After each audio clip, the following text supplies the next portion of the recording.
सुप्रभात छात्रों, आज मैं आपके समक्ष 10वीं कक्षा का पाठ 11 क्षितिज की बुक का पाठ नंबर 11 आप निकाल लीजिए, जिसका पाठ का नाम है बाल गोविंद भक्त। और ये जो पाठ है बाल गोविंद भक्त, इसके लेखक हैं राम वृक्ष बेंगुरी जी। इसमें इनको जो राम वृक्ष बेंगुरी जी हैं, ये इतना अच्छा लिखते थे कि इनको कलम के जादूगर से भी संबोधित किया जाता है। इनको कलम के जादूगर का नाम भी दिया गया है।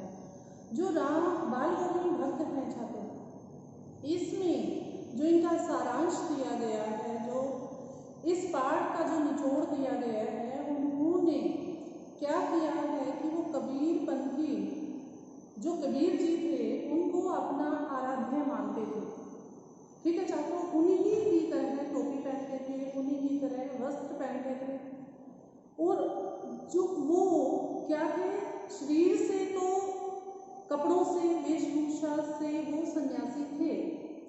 और इसमें कहा गया है कि सन्यासी वो नहीं होता जो वस्त्र धारण करे, सन्यासी वो होता है जो उनके आचार को, व्यवहार को अपने अंदर ढाल ले, वो सन्यासी कहा गया है। इसमें गांव का वर्णन है, गांव की झांकी इस पाठ में झलकती है कि जो बाल गोविंद भक्त हैं, इन्होंने अपने पाठ में इन्होंने क्या बताया है कि जो गांव का दशा है, गांव की हालत है, गांव का वर्णन भी इन्होंने इस पूरे पाठ में बताया है। और जो हमारे यहाँ पर सामाजिक परंपराएं हैं, जो रूढ़ियाँ हैं, जिन पर लोग आज भी चलते हैं, उन पर व्यंग किया है, कटाक्ष किया है कि मैं उन पुरानी परंपराओं को, रूढ़ियों को नहीं मानता। ठीक है छात्रों, आज हम इस जो पाठ को है बाल गोविंद भक्त, इनको पेज नंबर इसका आप निकाल लीजिए, 70 पेज नंबर निकालिए, और हम आज इस पाठ का पठन करेंगे, वर्ड टू वर्ड करेंगे।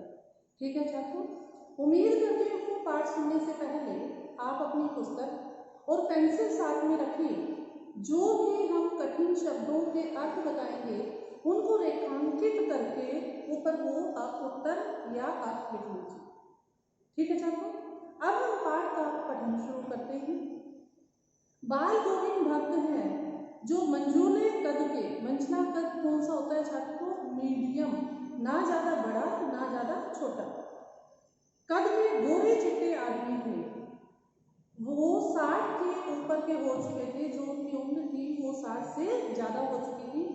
बाल पक गए थे, बाल पकते नहीं है छात्रों, बाल सफेद होते हैं। ठीक है, फ्रूट्स जो होते हैं वो पक जाते हैं, सब्जियां पक जाती हैं, लेकिन जो इसमें बोला गया है कि बाल पक गए थे, उनके कहने का अर्थ ये है कि उनके बाल सफेद हो चुके थे। लंबी दाढ़ी थी, या जटाजूट तो नहीं रखते थे, दाढ़ी को वो लंबी रखते थे, लेकिन जो बाबा, जो सन्यासी लोग हैं, जैसे वो जटाई रखते थे, ऐसे वो नहीं रखते थे।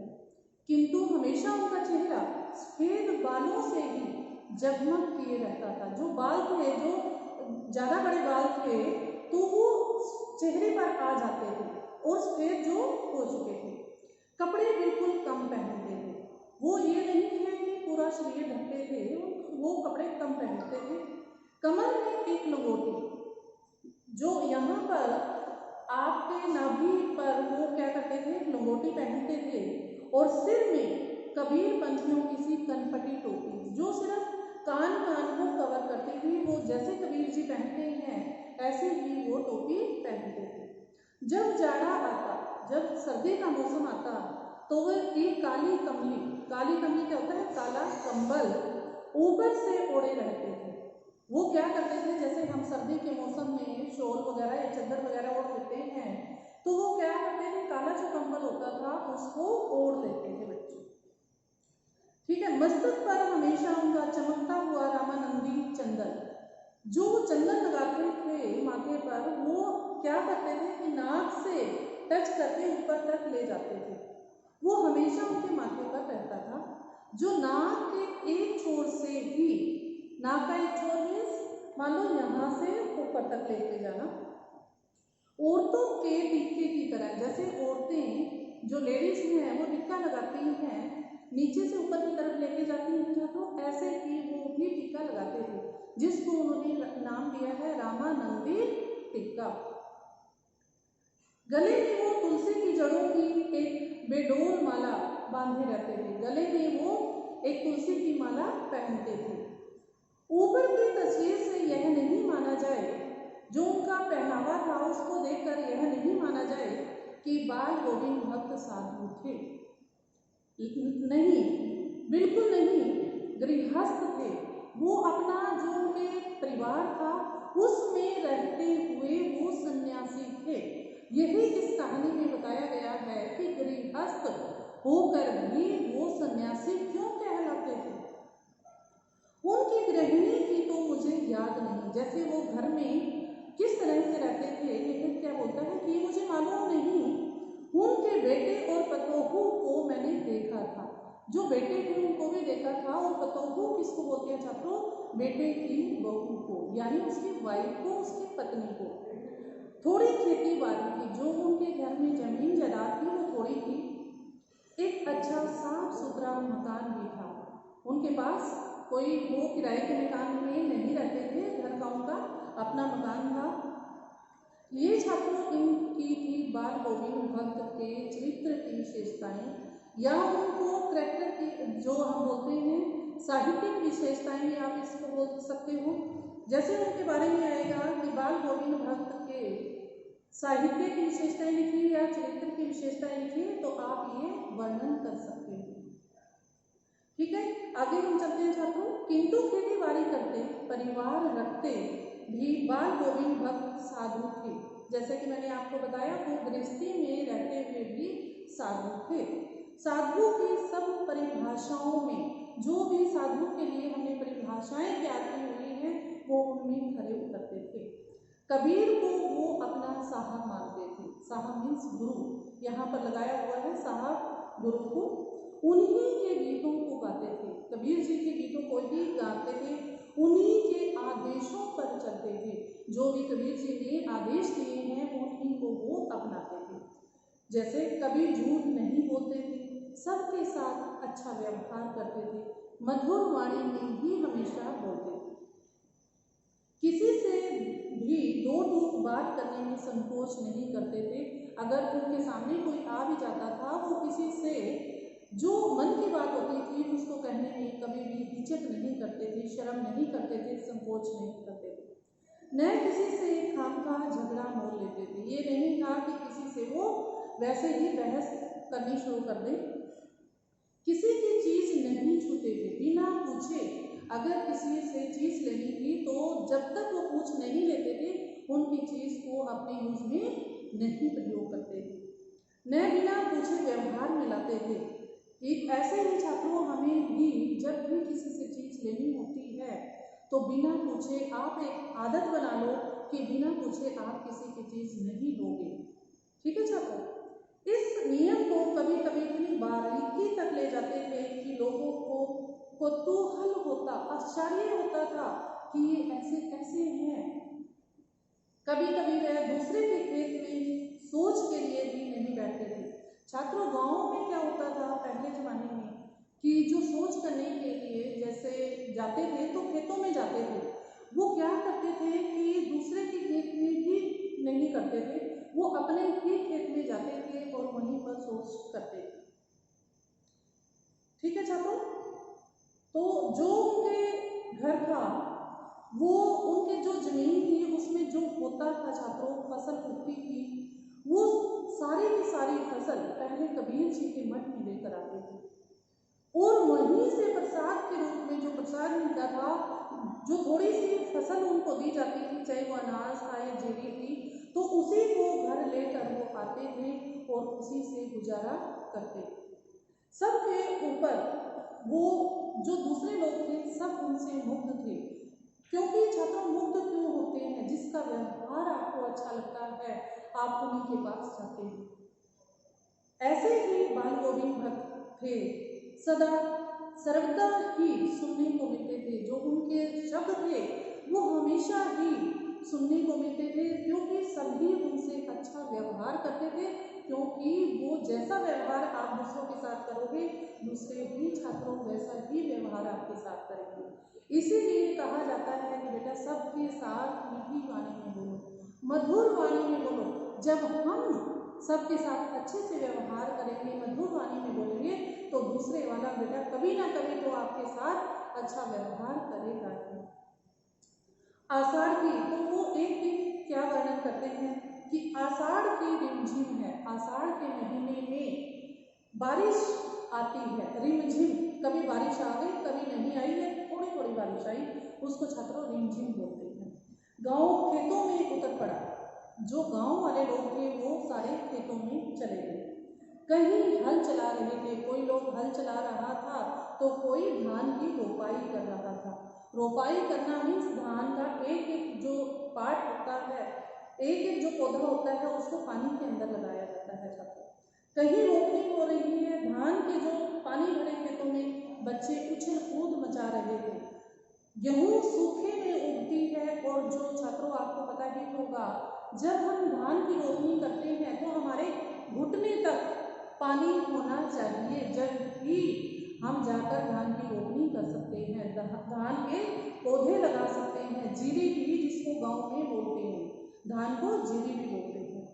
तो उनमें बच्चे, जो छोटे छोटे बच्चे होते हैं, वो क्या करते हैं, उनको खेल लगता है कि पानी भरा हुआ है, उसमें खेलना शुरू कर देते हैं, उछल कूद करना शुरू कर देते हैं। औरतें कलेवा लेकर मेड़ पर बैठती हैं। कलेवा किसको बोलते हैं छात्रों, हम सवेरे का जो जलपान है, जो नाश्ता है, उसको बोलते हैं कि वो औरतें लेकर आई हुई थी। आसमान बादल से घिरा हुआ था, धूप का कहीं भी नाम नहीं था। ठंडी पुरवाई चल रही थी, पुरवाई होना छात्रों हवा चलना। ऐसे ही समय आपके कानों में एक स्वर तरंग झंकार सी कर उठी, यह क्या है, यह कौन है, यह पूछना नहीं पड़ेगा। बाल गोविंद भक्त समूचा शरीर कीचड़ में लिखड़े लिखड़े छात्रों सने हुए अपने खेत में रोपनी कर रहे थे। रोपनी करना मीन्स पौधों को पानी के अंदर, जमीन के अंदर लगा रहे थे। उनकी अंगुली एक एक धान के पौधे को, जैसे ऐसे लगाना, ऐसे लगाना, ऐसे लगाना, जमीन के अंदर एक एक पौधा लिया और उसको लगाने लगे। पंक्ति बंद क्या होता है, लाइन के अंदर, जैसे हम आपको बोलते हैं छात्रों कि पंक्ति बंद बैठिए, लाइन में बैठिए। जो ऐसे ही है, उन्होंने भी लाइन में रोपनी करना शुरू कर दिया, उन पौधों को लगाना शुरू कर दिया। उनका कंठ जो गला था, एक एक शब्द को संगीत के जीने पर चढ़ाकर कुछ को ऊपर स्वर की ओर भेज रहा है, और कुछ को इस पृथ्वी की मिट्टी पर खड़े लोगों के कानों की ओर, के जो ये लोग हैं वो सुन रहे हैं, और कुछ उनके जो स्वर थे वो ऊपर की ओर जा रहे थे। मेड़े पर खड़ी औरतों के होंठ कांप रहे थे उनके मधुर गान को सुनकर, क्योंकि जिस चीज में हम मोहित हो जाते हैं, मग्न हो जाते हैं, वो चीज हमारा गुनगुनाने का मन होता है। मान लो कोई भजन सुनता है और उसमें वो मंत्र मुग्ध हो जाता है, और उन्हीं भजनों को वो गुनगुनाना शुरू कर देता है। हलवाओं के पैर ताल से उठने लगते हैं, जो हल चलाने वाले हैं। हलवाहा किसको बोला है, हल चलाने वालों को। उनके जो पैर हैं वो भी संगीत के साथ ऊपर उठने लगते हैं। रोपनी करने वालों की उंगलियां एक अजीब क्रम में मीन्स लाइन में चलने लगती हैं। बाल गोविंद भक्त का यह संगीत था या जादू।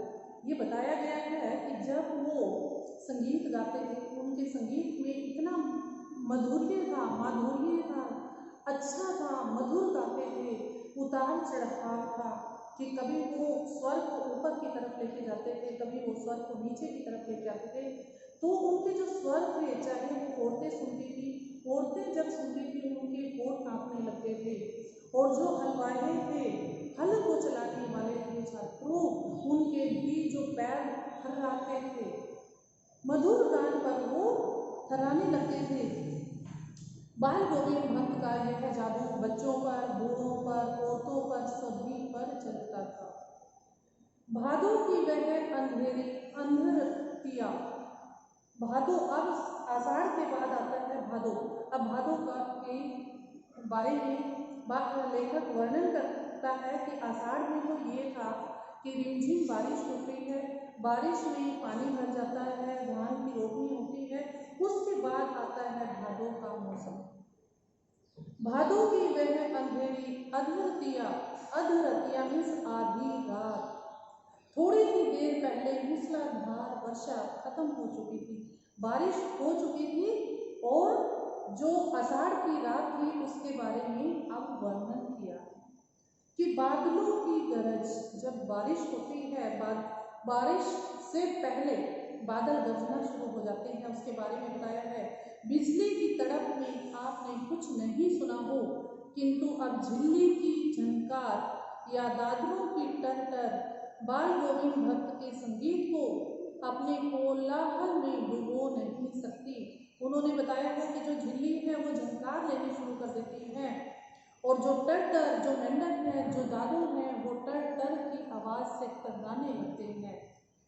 उनकी खजड़ी, खजड़ी क्या होता है, ढुकली, जिसको वो बजाते थे, डिमक डिमक बज रही है, डिमक डिमक धीरे धीरे, और वे गा रहे हैं, गोदी में पीवा चमक, कि गोदी में उनके पिया जी हैं, उठे सखियां, हे सखियों उठो, चिहुक उठे ना चारों ओर हम फूट पड़ते हैं। हाँ, तो क्या है, पिया तो गोद में ही है, किंतु वह समझती है कि वह अकेली है, ऐसा नहीं है। चमक उठती है, चिहुक उठती है, चिहुक मीन्स चारों ओर से, उसी भरे बादलों वाले भादों की आधी रात में उनका यह गाना अंधेरे में अचानक रोशनी फैलाने की तरह है। जिस तरह अंधेरे में लाइट जगती है, उसी तरह जो वो बाल गोविंद भगत जी जो गाना गा रहे थे, वो उसी तरह लग रहा था कि जैसे उनके जीवन में रोशनी आ गई थी। अरे यह सारा संसार सोया है। फिर वो क्या सोचती हैं, बाल गोविंद भक्त का जो संगीत है सिर्फ छात्रों को ही जाग रहा था, मीन्स कि बाल गोविंद भक्त जी जाग रहे थे बारिश के मौसम में। वो हर मौसम में क्या करते थे, एक भजन बनाते थे, एक संगीत बनाते थे, एक गाना बनाते थे हर मौसम का। जैसे आषाढ़ का बनाया, उसके बाद भादों का बनाया, और उसी धुन को वो कब करते थे, जैसे बारिश रात में हुई तो उन्होंने दिन और रात को नहीं देखा, जो उनको काम करना था वो करना ही था। अपने काम के प्रति उनकी जो धुन थी वो बहुत पक्की थी। उसी भरे बादलों वाले भादों की आधी रात में उनका यह गाना अंधेरे में अकस्मात कौन उठने वाली बिजली की तरह था। अरे सब सारा संसार सोया है और बाल गोविंद भक्त का जो ये संगीत है वो जाग रहा है। जगा रही है तेरी गठरी में लागा चोर। उन्होंने कौन सा गाना बनाया कि तेरी गठरी में लागा चोर मुसाफिर जाग जरा। ये छात्रों इसको रेखांकित कीजिए। ये उन्होंने जो कब बनाया, भादों की रात में ये गाना उन्होंने बनाया। ये आपके पेज नंबर 71 पे ही है, लास्ट पैराग्राफ में है, और इसको आप रेखांकित भी कर सकते हो। ठीक है छात्रों। कार्तिक आया नहीं। अब कार्तिक मास का वो क्या वर्णन करते हैं। बाल गोविंद भक्त की जो प्रभातियां थी वो शुरू हुई। प्रभातियां क्या होती हैं, सुबह के समय जब सूर्य निकलने से पहले 4 या 5 बजे के आसपास उनको प्रभात फेरियां बोलते शुरू हो गई, जो फागुन तक चला करती। ये प्रभात फेरियां कार्तिक से शुरू होकर फागुन तक चलती थी। इन दिनों वह सवेरे ही उठते थे, सबसे पहले उठना, न जाने किस वक्त जब तक वह नदी पर स्नान के लिए चले जाते थे। और नदी जो घर था और नदी थी वो कितने किलोमीटर दूर थी, 2 मील दूर थी उनके घर से। वो सुबह 4 बजे उठ जाते थे और पैदल ही चल पड़ते थे। वहां से नहा धोकर लौटते और गांव के बाहर ही पोखरे के ऊंचे बिंदे पर, पोखर क्या होता है, तालाब के ऊंचे बिंदे पर, एक उसके ऊपर बैठने का पटड़ा टाइप में होता है, उसके ऊपर वो बैठ जाते थे अपनी खंजरी लेकर। खंजरी मैंने आपको क्या बताया, बजाने वाला, जिसको हम वाद्य यंत्र बोलते हैं, जिसको हाथ से बजाया जाता है, उसको छात्रों खंजरी बोलते हैं। लेकर जा बैठते और अपने गाने टेरने लगते। जो उन्होंने रात में बनाए थे उसको वो दोबारा से प्रैक्टिस करते, अभ्यास करते। इसीलिए आपको भी क्लास में भी बोला जाता है कि जो आपको पढ़ाया जाता है उसका आप घर जाकर अभ्यास किया करो, क्योंकि बिना अभ्यास के छात्रों कुछ भी नहीं आता। मैं शुरू से ही देर तक सोने वाला हूँ, वो क्या कहते हैं, किंतु एक दिन माघ मास का वर्णन है, उस दांत किटकिटाने वाली भोर में, जब सर्दी का मौसम आता है, हमारे दांत भी आपस में कटकटाने लगते हैं, आवाज आनी शुरू हो जाती है। उस सुबह का लेखक वर्णन करते हैं, उनका संगीत मुझे पोखरे पर ले गया था। पोखरा मीन्स तालाब पर ले गया था। अभी आसमान के तारों के दीपक बुझे नहीं थे। जो आसमान में तारे चमके हुए थे छात्रों, वो अभी बंद नहीं हुए थे। वो कब बंद होते हैं, जब सूरज की रोशनी आ जाती है तो वो दिखना बंद हो जाती है। हाँ, पूरब में लोही लग गई थी, जिसकी लालिमा को शुक्र तारा और बढ़ा रहा था। लालिमा सूरज निकलने से पहले छात्रों जो आकाश में लाल लाल होता है उसको लालिमा बोलते हैं। खेत, बगीचा, घर, सब पर कुहासा छा रहा था। कुहासा छाना मीन्स धुंध सी छाई हुई थी। जैसे आप सर्दी के मौसम में देखते हो धुंध छाई रहती है। सारा जो वातावरण था अजीब रहस्य से, अजीब वातावरण था, आवृत मालूम पड़ता था कि सारा वातावरण शांत है। उस रहस्यमय वातावरण में एक कुश की चटाई पर, कुश क्या होता है, घास की चटाई पर पूरब की तरफ अपना मुंह करके, 4 दिशाएं होती हैं, पूर्व, पश्चिम, उत्तर, दक्षिण। पूर्व दिशा को सबसे शुभ माना गया है छात्रों। इसीलिए जो भी हम काम करते हैं हम ये चाहते हैं कि हमारा जो मुख है वो पूर्व दिशा की ओर हो। ठीक है छात्रों। काली कमली घोड़े, उनका मुख कहाँ था, पूर्व की दिशा में था। काली कमली उन्होंने, जैसे मैंने शुरू में ही बताया, काला जो कंबल था वो ओढ़ कर रखते थे। बाल गोविंद भक्त अपनी खंजरी लिए बैठे हुए थे। उनके मुंह से शब्दों का तांता लगा था। उनकी उंगलियां खंजरी पर लगातार चल रही थी। गाते गाते इतने मस्त हो जाते, इतने सुरूर में आते, उत्तेजित होते कि मालूम होता आप खड़े हो जाएंगे। कमली तो बार बार सिर से नीचे सरक जाती। जो सिर पर उन्होंने कंबल ओढ़ा हुआ था वो बार बार उनके सिर से नीचे आ रही थी। मैं जाड़े से कंपा रहा था, किंतु तारे की छांव में भी उनके मस्तक के जो श्रम बिंदु थे, काम करने के जो आसार थे, तब तक चमक ही पड़ते थे। छात्रों, आज हम इतना ही जो पाठ है इसका पठन करेंगे। अगले जो हम क्लास लेंगे उसमें से जहाँ तक हमने पढ़ा है उसी से आगे हम अपनी कालांश को शुरू करेंगे। आज तक अभी तक जो भी हमने पढ़ा है वो आषाढ़ मास का वर्णन था, भादों का था, कार्तिक का था और फागुन का था। छात्रों, जितना भी हमने पढ़ा है मैं आपसे यही कहना चाहूँगी कि एक बार आप उसको जरूर पढ़ोगे। ठीक है छात्रों, अगली क्लास में हम फिर आपके साथ होंगे। तब तक के लिए नमस्कार।